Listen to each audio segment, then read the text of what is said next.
प्रणाम सर।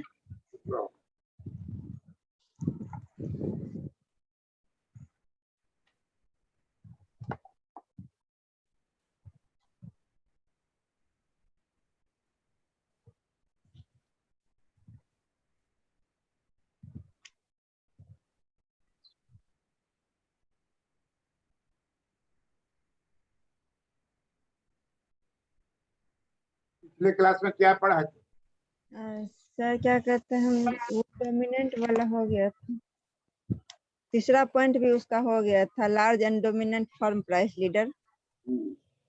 और सर अल्पाधिकार में से ये कुर्नो, मॉडल, बर्टेंट, एजवर्थ, स्केलवर्थ। क्या बच रहा है उसका तो अल्पाधिकार में? अल्पाधिकार में सर ये Cournot model, Bertrand model, Edgeworth model, ये सर अल्पाधिकार के अंतर्गत ही सब आता है ना। Stackelberg model, Hotelling model. पूर्णो मॉडल करते हैं। पूर्णो ठीक है सर। सबसे ऊपर वही दिया हुआ है। Yes sir. पूर्णो मॉडल है उसका तब। Yes sir.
Shweta Bharti, yes sir.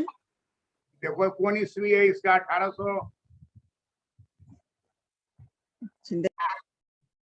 1881 1800 81।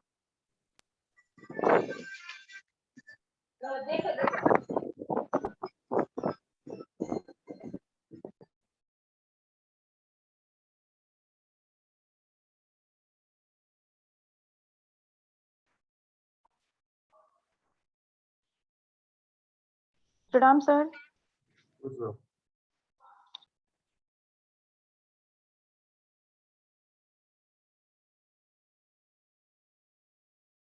थियोपोलिन में कुर्नो मॉडल में दो फर्मों को लिया गया है जो 1881 ईस्वी में स्थापित किया गया।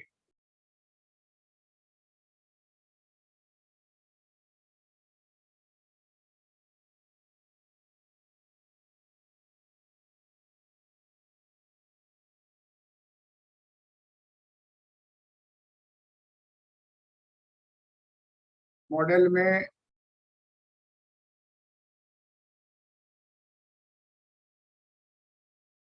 वस्तु के रूप में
सर कुर्नो 38 है 1838, एजवर्थ है 1881। है। कुर्नो 1838 है सर। क्या बोलो, हिसाब से बोलो। सर कुर्नो मॉडल है 1838, एजवर्थ है 1881। कंफ्यूजन हुआ तो हम जो आप 1838 38।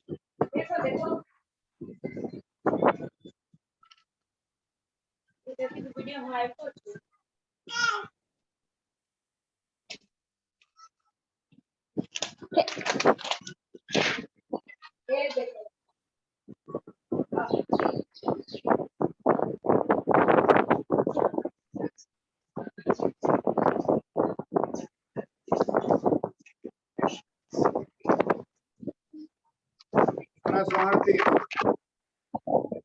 Yes sir. काशी कैसे बोलते? एजवर्थ सर हमको लग रहा था कि एजवर्थ हाँ हमको लग रहा था एजवर्थ 1881 तो एजवर्थ मॉडल है, लेकिन हम सोचा एजवर्थ बुक में हम मॉडल है देख जी। लेंगे। नहीं तो इसीलिए सर हमको हुआ ना कि एजवर्थ 1800 दोनों में हमको कंफ्यूजन हुआ, तो इसीलिए सर देखते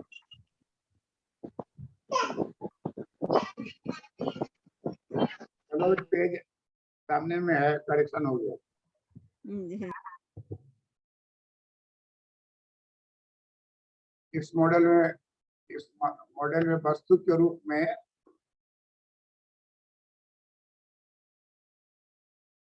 जल प्रपात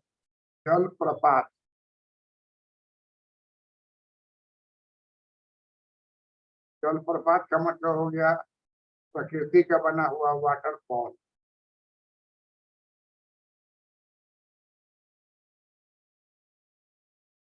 प्रकृति का बना हुआ वाटरफॉल। मॉडल में वस्तु के रूप में जल प्रपात का जल किया गया।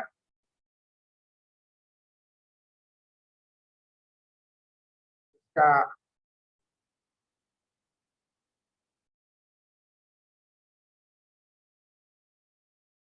सीमांत लागत मार्जिनल कॉस्ट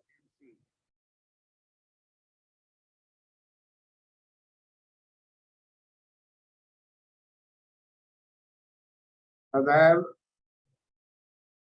शून्य रहेगा।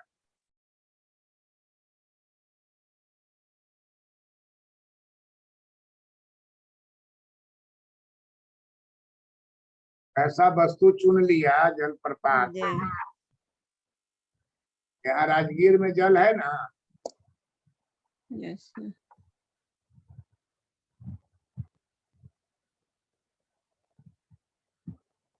ककोलत जलप्रपात नवादा में है सर।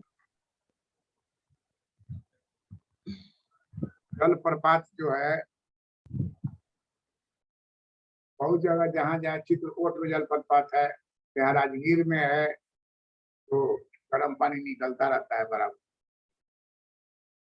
का कोई मूल्य नहीं है, जितना पीना है पी लीजिए फ्री ऑफ कॉस्ट, नहाना है नहा लीजिए, धोना है धो लीजिए। तो उसी तरह का जलप्रपात का उदाहरण लिया पूर्णों ने, कहा कि 2 फर्म है और बेच रहा है जलप्रपात का पानी। क्या बेच रहा है? जलप्रपात का पानी बेच रहा है। जलप्रपात का पानी का मार्जिनल कॉस्ट 0 है। Yes sir. कहीं भी कोई इंटरव्यू में पूछे कि मार्जिनल कॉस्ट 0 होगा, एक लाइन ही हो जाएगा मार्जिनल कॉस्ट।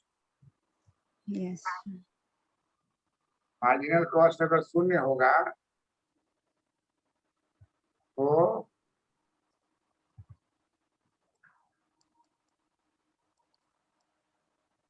जलप्रपात का जल की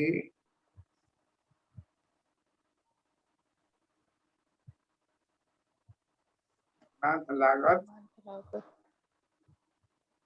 0 होता बराबर जो एक्स एक्सिस होगा जी, वही मार्जिनल कॉस्ट का लाइन हो जाएगा। समझी है माँ? Yes sir. अगर पूछेगा कि मार्जिनल कॉस्ट 0 है तो कैसे दर्शाया जाएगा? तो वो एक्स एक्सिस, यस जी सर। सर। वो एक्स एक्सिस से उसको दर्शाया जाएगा। कैसे दर्शाया जाएगा? एक्स एक्सिस से। एक्स अक्ष। वो एक्स एक्सिस से दर्शाया जाएगा।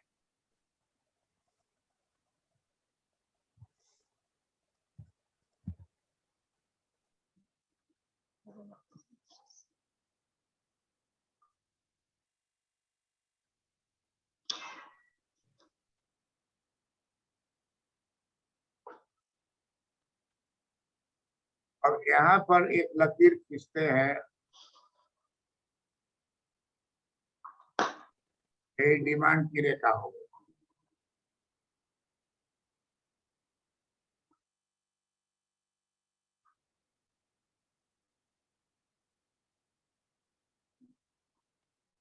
इसके ठीक सेंटर से गिरेगा,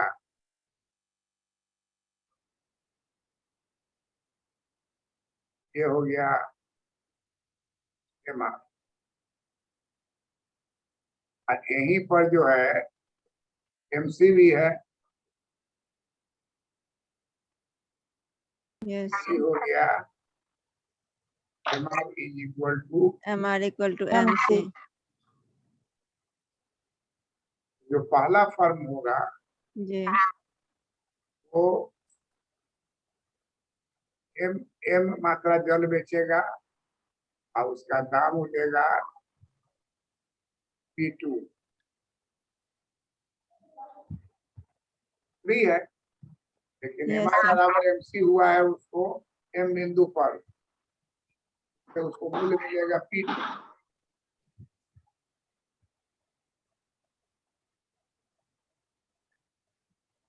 मूल्य मिलेगा P2।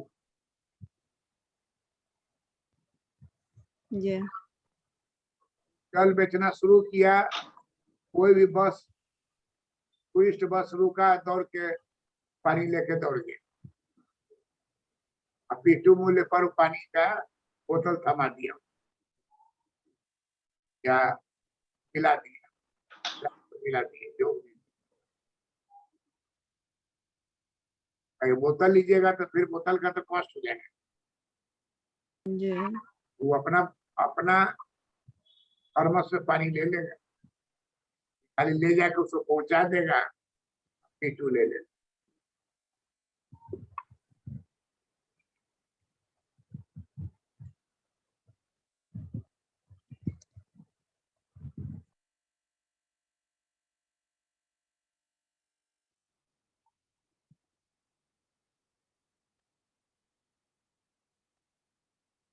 तो ये एक फर्म जो है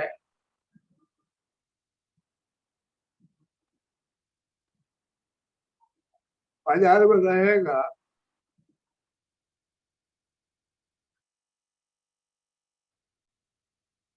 एक फर्म रहेगा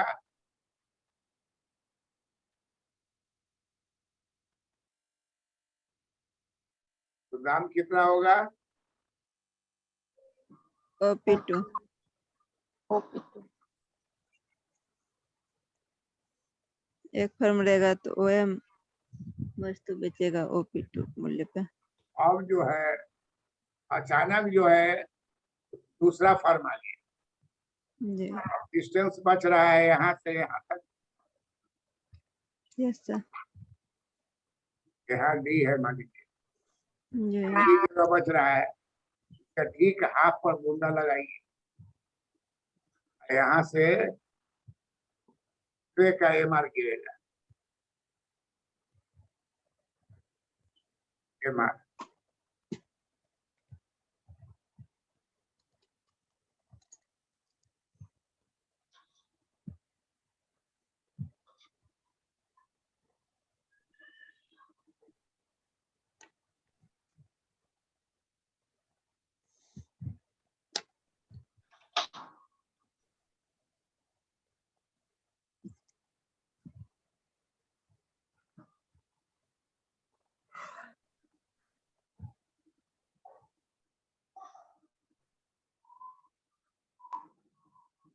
MR हो गया। मान लीजिए है बी है आपका फर्म ए, फर्म ए जो है का MR है ये फर्म बी का MR, फर्म बी का देखिए n बिंदु पर कट रहा है, MR बराबर MC बाजार में पहुंचेगा आप P1 मूल्य पर बेचे, कम कीमत पे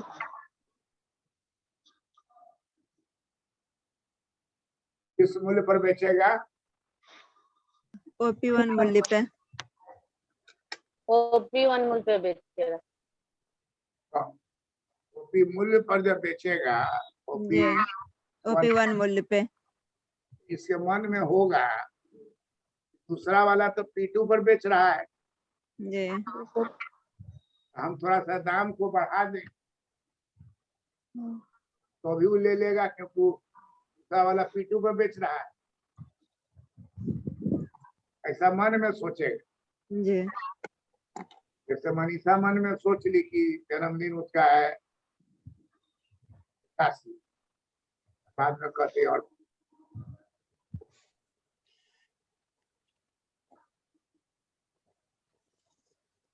अब वो जो करेक्शन कर दी तुरंत,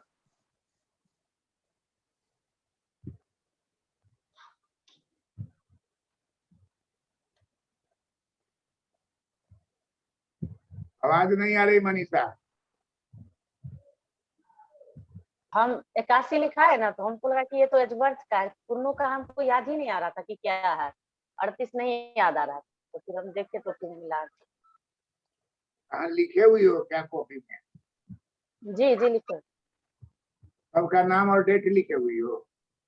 जी सर, शुरू में एक बार आप ही लिखाए थे, तो जो मॉडल जहाँ लिखे हैं ना उसमें लिख लिए, एक जगह भी लिखा हुआ है।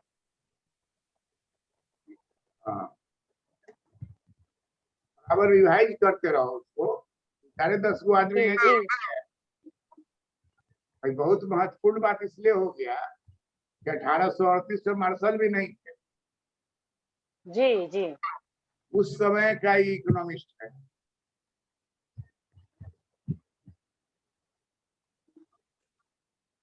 तो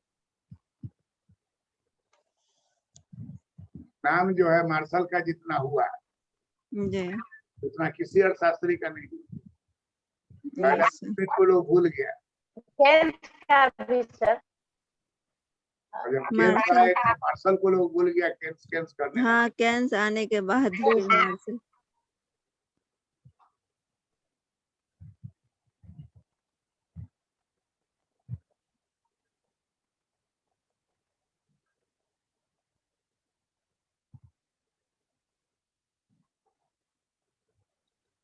तो फर्म फर्म ए जो है बेचेगा P2 पर, जी और जैसे फर्म बी आएगा तो फर्म बी का प्राइस हो गया P1। जी फर्म ए सोचने लगेगा अब तो हमारा माल बिकबे ना करेगा, पानी लेके खड़ा रहेंगे, कोई पिएगा ही नहीं, क्योंकि तो दे रहा है P1 पर। वो मन में सोच के मूल्य को डाउन कर देगा। P1 वाला जो है जब लेके जाएगा तो मने मने सोचेगा कि आज तक ले हमारे आने के पहले तक ले P2 पर बिक रहा था, आज हम P1 पर काहे के लिए बेच, तो बढ़ाइए के चार्ज करें। तो देखो संजोग क्या होगा कि जो बढ़ाएगा और वो जो घटाएगा दोनों लगभग समान होगा, दोनों बेच लेगा। पहला वाले को P2 नहीं मिलेगा, उसे कम मिलेगा, दूसरे वाले को P1 से अधिक मिलेगा, P1 नहीं मिलेगा, P1 से थोड़ा ज्यादा मिलेगा। ज्यादा मिलेगा। ज्यादा मिलेगा। लेकिन ये स्पष्ट नहीं कर पाए कुर्नो कि एग्जैक्ट मूल्य क्या होगा। जी सर। वो कहे कि हमारे में P1 P2 प्राइस रेंज है, रेंज स्टैटिस्टिक्स का रेंज होता है ना, अपर लिमिट और lower limit. Yes sir. Range का फॉर्मूला क्या होता है? Upper limit minus lower limit. Upper limit minus lower limit, यही रेंज हो गया। Upper limit minus lower limit. यहाँ रेंज क्या हो जाएगा? P1 P2। जी ये ओके। P2 जो है यही हो गया प्राइस रेंज।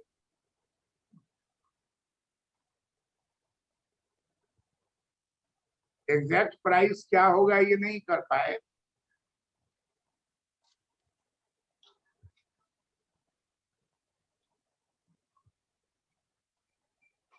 और ए P2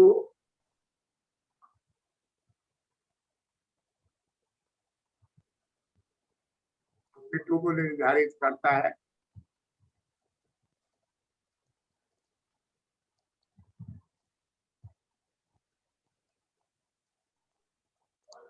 जबकि firm B P1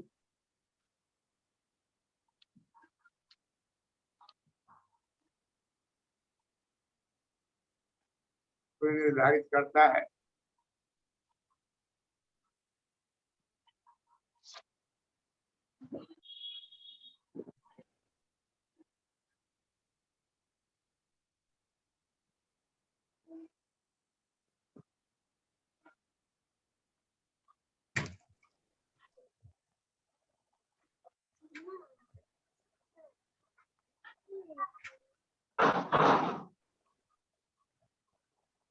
MR is equal to MC।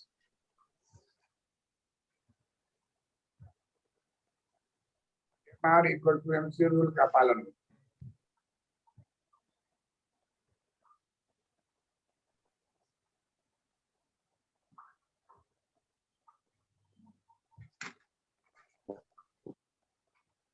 किंतु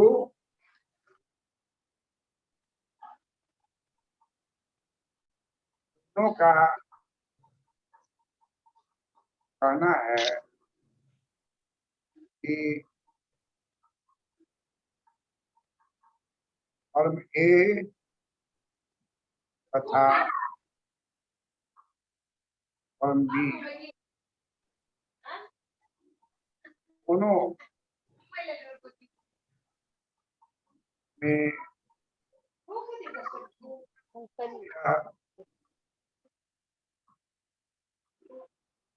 प्रवृत्ति पाई जाएगी। रात में है पंखा चलते तो कुत्ती उठल कि फर्म ए उल्टा से क्या गलती P2 से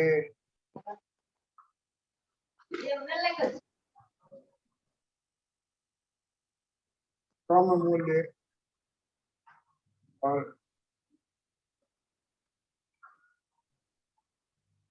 वस्तु बेचेगा और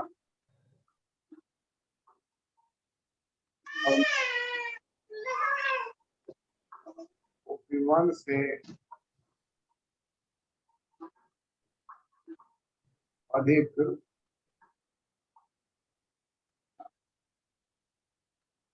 OP1 से अधिक मूल्य पर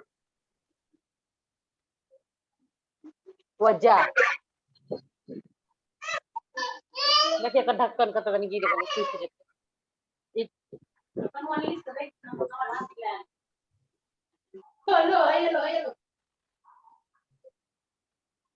है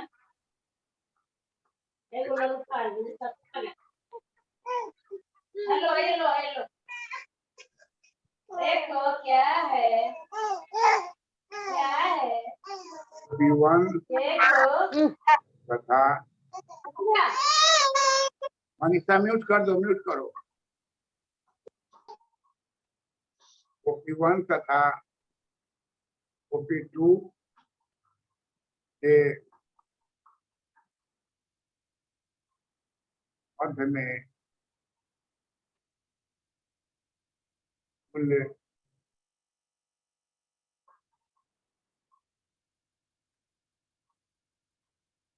कर सकते।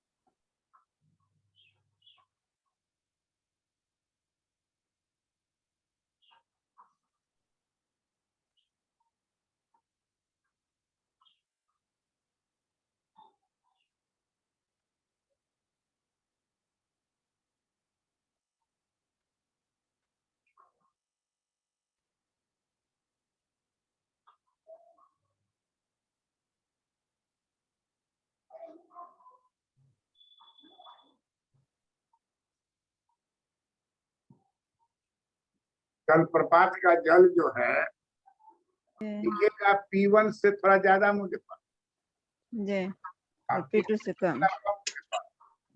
लेकिन एग्जैक्ट कहाँ होगा ये पूर्णों का है कि असंभव है जाना, दिल की बात है, कहीं लिखा पड़ी है नहीं। जिसको दिया हुई पानी लिया बस पूरा चला। पर्यटक है, फिर दूसरा पर्यटक आया, तीसरा आया, वो कहा कि इस स्थिति में वेदाधिकार या अल्पाधिकार जो कहिए उसको, दो फर्म को भी अल्पाधिकार कहते हैं, दो फर्म को द्वैधाधिकार कहते हैं। परीक्षा में डिओपोली रहे तो डिओपोली प्रयोग कीजिए, ओलिगोपोली रहे तो ओलिगोपोली प्रयोग कीजिए।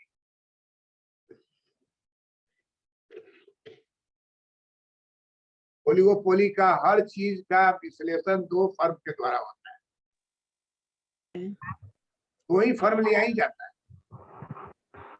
कहा जाता है कि दो फर्म का मतलब हुआ द्वैधाधिकार या अल्पाधिकार का आरंभ।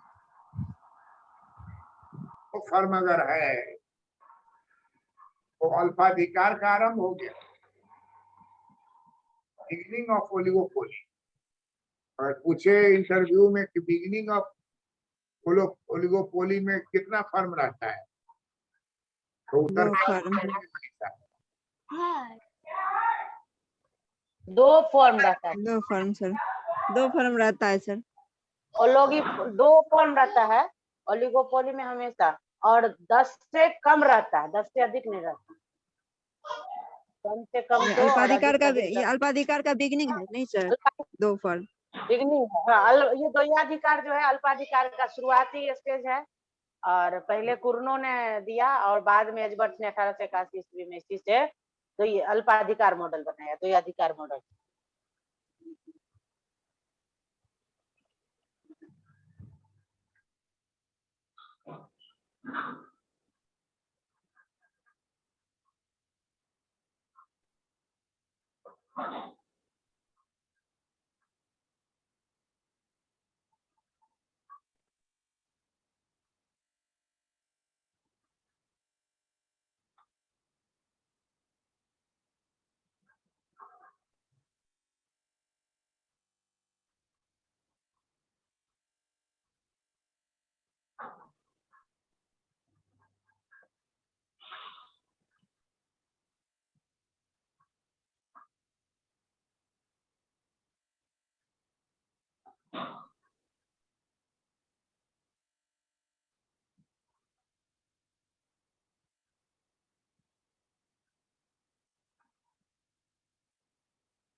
कह रहे बात। जी सर। तुम एक्सप्लेन करो तो श्वेता शरण, पूर्णो मॉडल के बारे में क्या जानती हो? श्रीमान, कुर्नो मॉडल 1838 ईस्वी में स्थापित किया गया है। इस मॉडल में वस्तु के रूप में जलप्रपात को लिया गया है, जिसमें सीमांत लागत सदैव शून्य रहता है जलप्रपात का, क्योंकि ये नेचुरल है, प्रकृति के द्वारा दिया गया है, इसीलिए इसका सीमांत लागत शून्य होता है।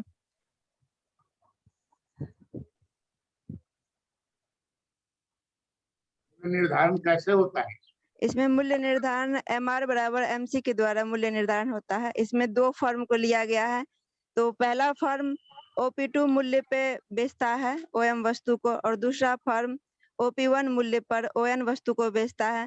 तो पहला फर्म ये सोचता है कि दूसरा फर्म जो कि कम मूल्य पे बेचता है तो लोग ज्यादा उसी का सामान लेगा, लेकिन इसलिए वो अपने मूल्य को घटाता है। जबकि दूसरा फर्म ये सोचता है कि पहला फर्म ज्यादा मूल्य पे बेच रहा है तो ये अपने मूल्य को बढ़ाता है।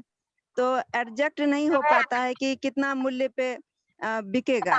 तो P1 और P2 के बीच में ही मूल्य का निर्धारण होता है इसमें।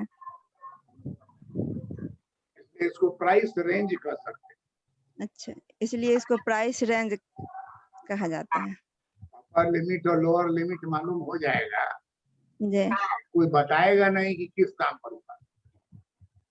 आजकल शादी विवाह में दहेज लेता है जी कि क्लियर करता है कि हम इतना दहेज लिए हैं। जी, अब करेगा तो जेल में चला जाएगा सर। नहीं अब करेगा सर, तो जेल में चला जाएगा। नहीं करता है सर। और जानते हैं सर, अब अकाउंट टू अकाउंट भी नहीं लेता है। तो बोलता है जो देना है हाथ में दो।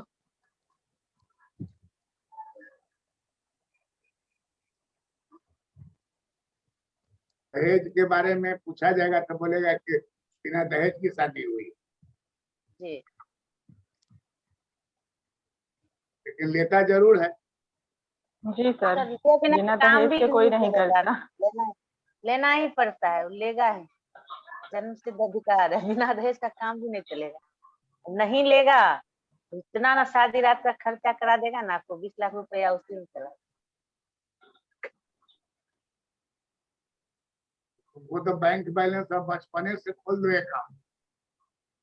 हाँ, खोलना पड़ेगा, हमको 2 ठो है, खोलना पड़ेगा सर अभी।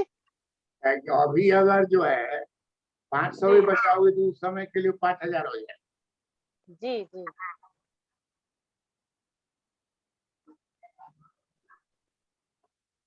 हो सकता है उस समय बदल जाए। समय नहीं बदलने वाला सर, खर्चा तो होगा ही ना, देना तो पड़ेगा ही ना। कुछ बेटी को ऐसे थोड़ी लोग भेज देगा, कुछ तो देगा ही। फिर कुछ मेहमान आएंगे तो उसको खिलाना ही पड़ेगा। ऐसा थोड़ी है कि जो अभी बम मार के तोड़ दिया है, वहाँ दहेज नहीं मांगेगा, कहेगा कम से कम रिपेयर करवा दीजिए, आके रहिएगा। यूक्रेन में सर। यही करे।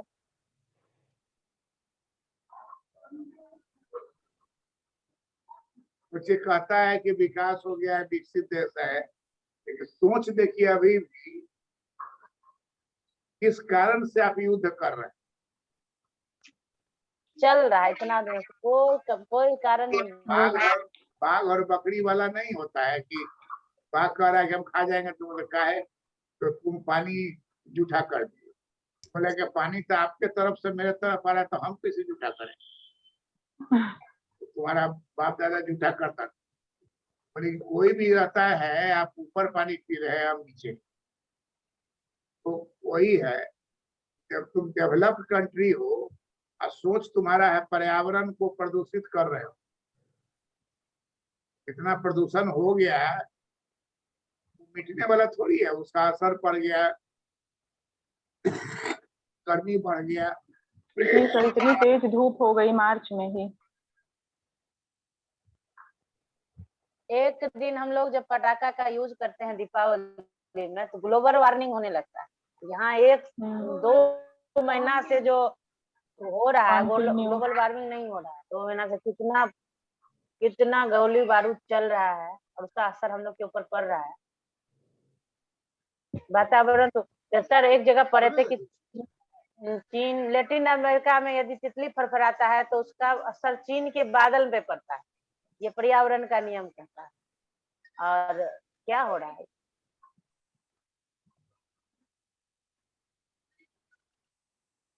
इसका निष्कर्ष निकला कि कुर्नो मॉडल में एक्यूरेट मूल्य का निर्धारण नहीं हो पाता। जी सर। हम लोग लोअर प्राइस और अपर प्राइस को जान पाते। लिख लीजिए एक लाइन, इस प्रकार यह निष्कर्ष कर दीजिए। निकलता है इस प्रकार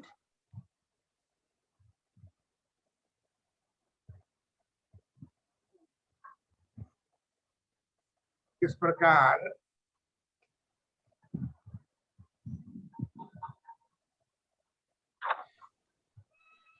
कुर्नो मॉडल से हमें एक संतुलन मूल्य की प्राप्ति नहीं होती,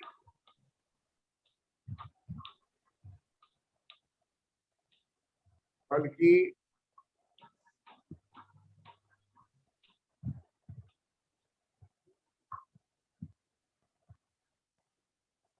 लोअर प्राइस तथा अपर प्राइस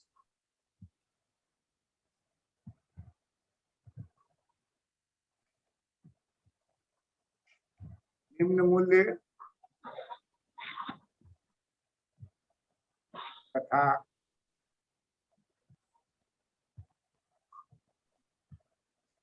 अधिकतम मूल्य की जानकारी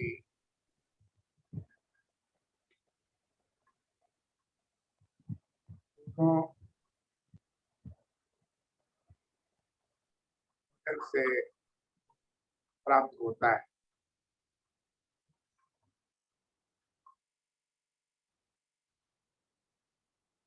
की जानकारी कुर्नो मॉडल से प्राप्त होता है।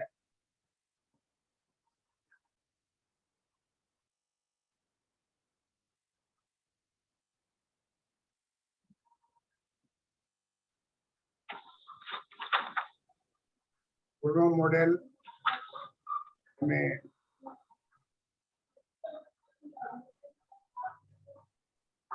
प्राइस रेंज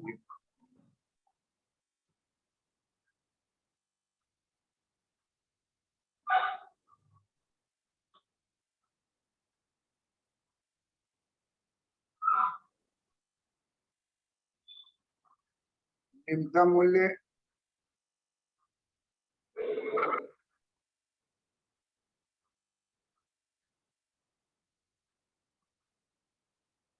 तथा अधिकतम मूल्य, न्यूनतम मूल्य तथा अधिकतम मूल्य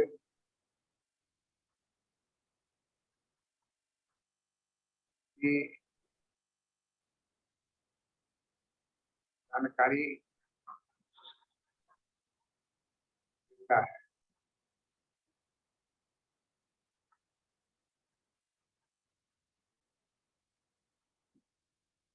संतुलन मूल्य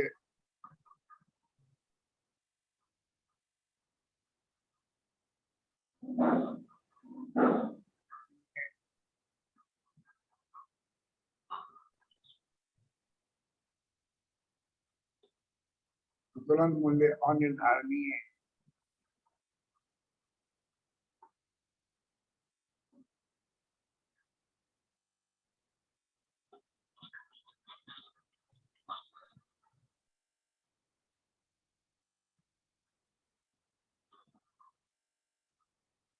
दोनों मॉडल में संतुलन मूल्य अनिर्धारणीय रहा।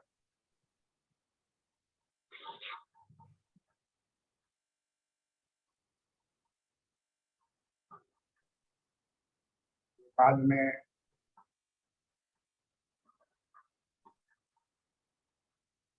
बर्ट्रांड से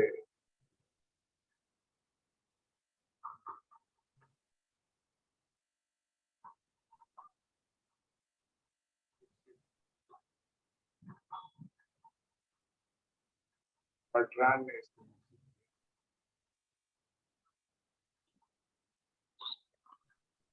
मूल्य को अपर लिमिट और लोअर लिमिट बता दी, लेकिन एक्यूरेट प्राइस क्या होगा बाजार में, मूल्य निर्धारण क्या होगा।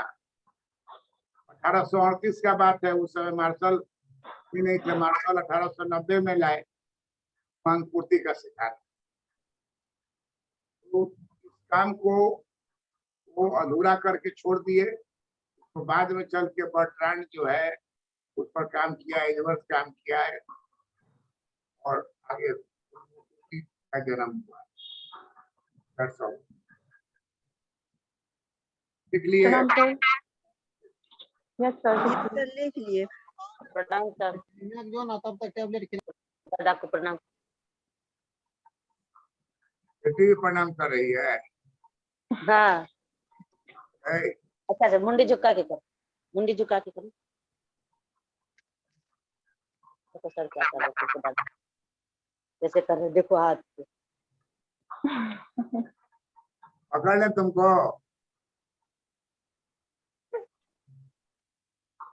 जैसे हम मोबाइल रखते हैं ना स्टैंड पे, वैसे ये भी स्टैंड पे मोबाइल रखेगी और उसके बाद मोबाइल देख देख के नाचेगी।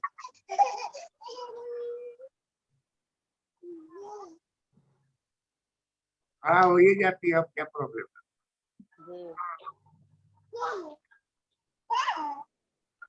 पूछ रही है क्या है।